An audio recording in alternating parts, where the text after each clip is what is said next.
Well, this one has to do with the show that Eric and Drew just did on pornography and free will, which is one I listened to this morning. And here's the question that came to me. He says, "I heard your testimony dealing with pornography as a young man, while you still held to Calvinism, and I can relate. I fell into the same kind of fatalistic rationalizations." And for those that are not aware, I've shared testimonies in the past of back when in my 20s, struggling with certain addictions, certain tendencies that many young men, if not all, deal with on some level or another, and how devastating it was, at least for me. And I'm not trying to project this onto all Calvinists by any means, but for me, when I was struggling with an addiction and I held to a Calvinistic philosophy, then how do I deal with choices that I've made in the past? So if I've looked at pornography, if God's decreed whatsoever comes to pass, and my looking at pornography has come to pass, or my addiction has come to pass, then I have to believe, to be consistent, that my addiction is a part of God's decree. That the reason I have this addiction is because God determined for me to have this addiction. He decreed for me to have it for his own glory, no less. And there's nothing more than what, I mean, every addict is looking for rationalization for their addiction. That's what they're looking for. They're looking for excuses for their addiction so that they can stay in their addiction without repercussion and without guilt. And so, well, yes, I cheated on my wife. Well, it's because she withheld sex from me, and therefore I'm justified in my cheating of my wife. Everyone is looking for rationalizations for their bad behaviors. And if I can find a good excuse for my bad behavior, then I won't have to deal with the guilt of my bad behavior, right? Same thing. Well, if you're looking for rationalization, what better rationalization is there? Well, God's given me this thorn in the flesh, as I had one Christian counselor tell me, who's from a Calvinistic background. God gives you a thorn in the flesh to keep you humble. Well, so what did that addiction become for me?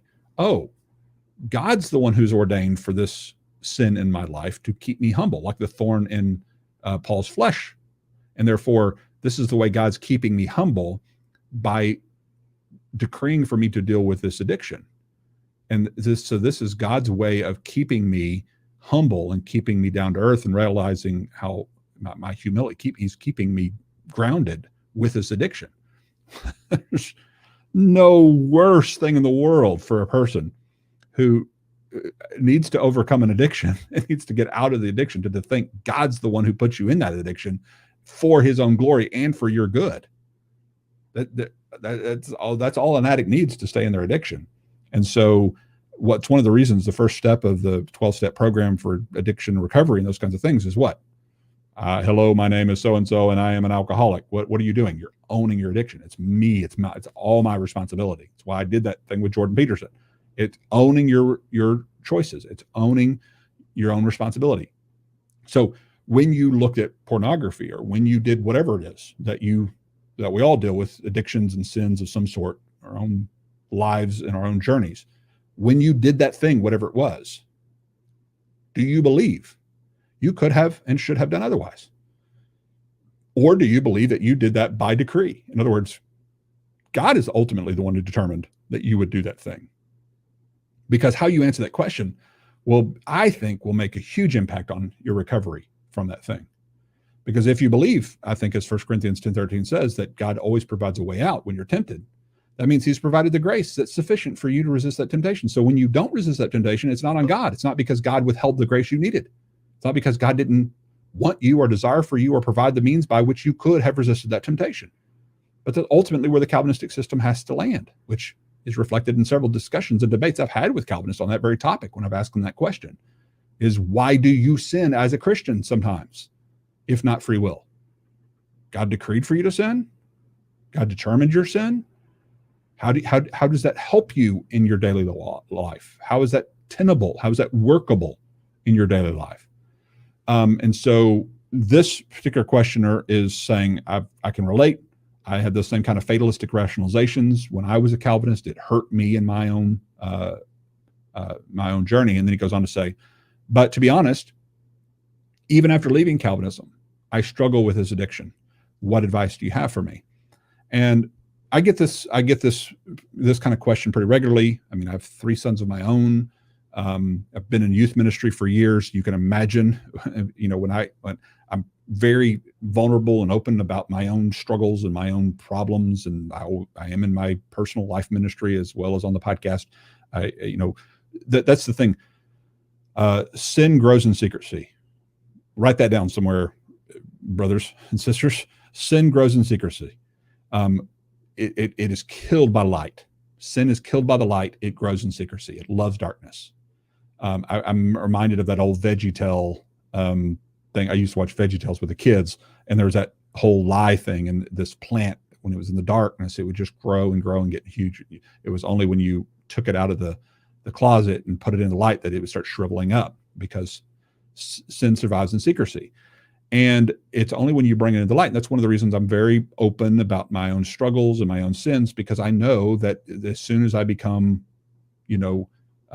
secretive about my struggles, that's when sin has a bigger foothold in my life. And that's what I teach my sons and my daughter, for that matter, and teaching them that, you're going to have sins, you're going to have struggles. That's just inevitable. You're going to struggle, but you don't have to be secretive about it.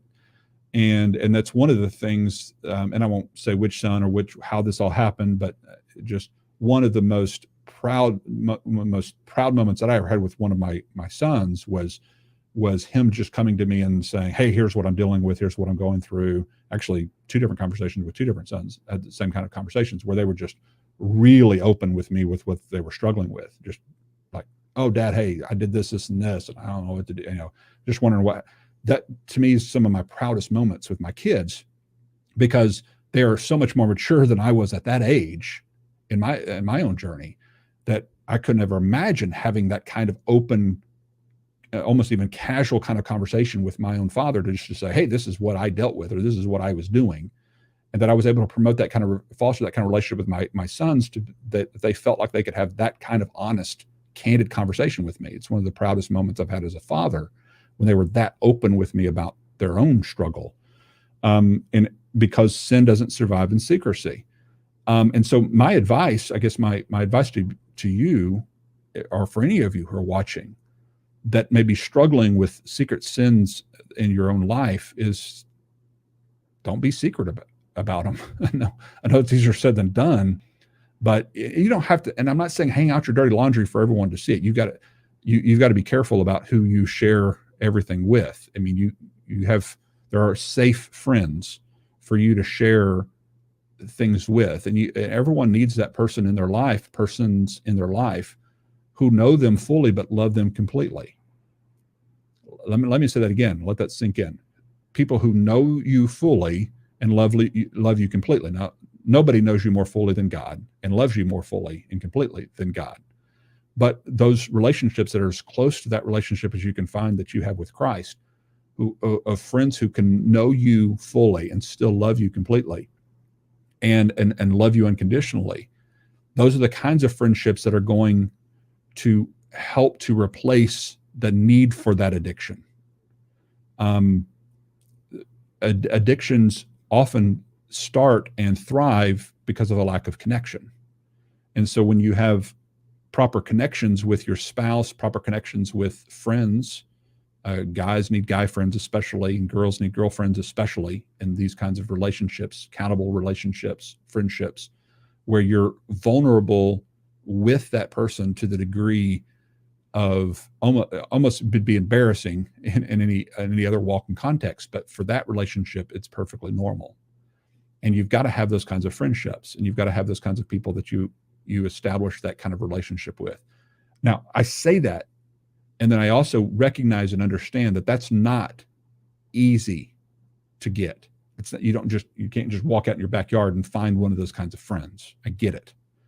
And oftentimes what happens, at least in my experience, is that one of you watching this program, you hear me saying these things and you connect with me. And I'm just a face on a screen that, quite honestly, I can't be your friend that way for most of you, obviously. I'd love to be. I would love to be able to have that kind of time and insight, and to be able to be your buddy in that kind of intimate relationship where I could be that sounding board for you. But a computer screen on YouTube is not going to do that for you guys. And so sometimes what happens is you connect with it. That's the phenomenon I was talking about Jordan Peterson, a lot of young men connecting with him. And he's talking about this is because YouTube is largely young men watching YouTube. And he said, that's one of the reasons I've really connected with young men. And I'm just saying things that they need to hear a father say to them. I'm saying the kinds of things that they should have been taught by their own culture and fathers. And so he's growing so much in popularity with young men, especially because I think they're connecting with a source that's on a screen instead of with a real relationship. And so some of you will hear these kinds of things and you'll be drawn to it. Okay, there's a probably older man. I'm in my mid 40s. Some of you may be older than me, but some of you as younger men hear someone like this and you go, oh man, I connect with that. And I need that kind of vulnerable relationship, that kind of person I could be vulnerable with. And so you write me. And so I have these kinds of testimonies and things online, and then I get 1,000 different comments from young men. My heart just breaks. I want to, Eric and Drew, you guys were talking about this in your program where you're like, hey, we would love to be that for you guys. We'd love to, reach out to us, talk to us. And you'll get those kinds of comments, but as well as I do, Drew and Eric, you can't possibly be that kind of person for every single one of those men who write into you or those people who can reach out to you. It's just not possible for you to be that kind of person to them. And so that's where the local body comes in.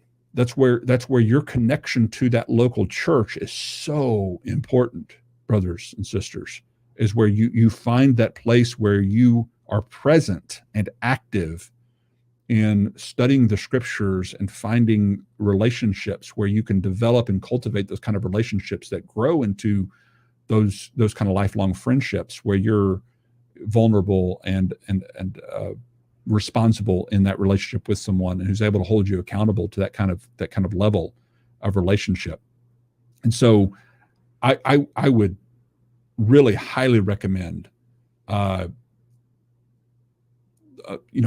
some interaction with other brothers and sisters in a local context to be able to find that kind of thing. So I think that'll be helpful.